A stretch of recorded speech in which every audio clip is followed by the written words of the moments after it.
Hey parents, Carmine here with your video review of Medal of Honor Warfighter. What the fuck?!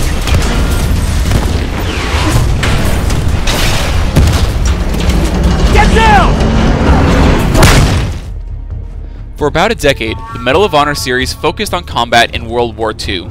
That changed in 2010 when it decided to tackle a more realistic view of the fight against terrorism in Afghanistan. Medal of Honor Warfighter widens the scope further by bringing the fight against terrorism to an international scope.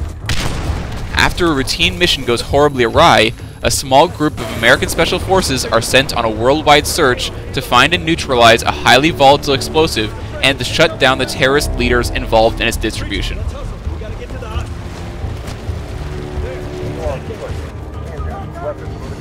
My problem with the campaign story aside, Warfighter is surprisingly appropriate for most audiences and is overall relatively devoid of mature content. While this game is a first-person shooter, meaning that gameplay will consist of almost constant violence, there are a number of factors that keep the magnitude of the violence at a low level. Most of the time the player will be shooting at enemies that are a good distance away, which makes the violence seem much less personal.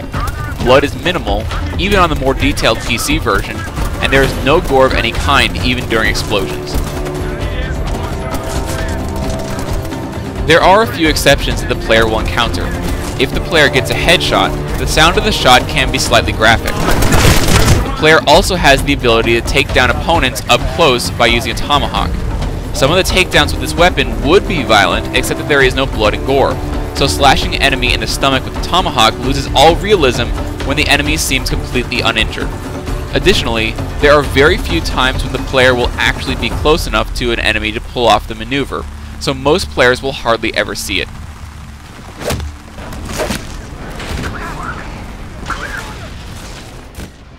Even more rare are the times when enemies will be seen on fire. There are only 2 levels where this is even possible to see, and the player can never actually light enemies on fire. He is only ever a passive observer to their fate.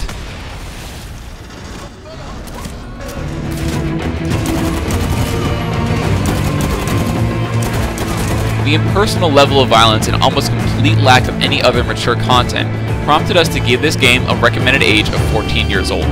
For the full written review, including the extra categories, log on to SideStoryGames.com.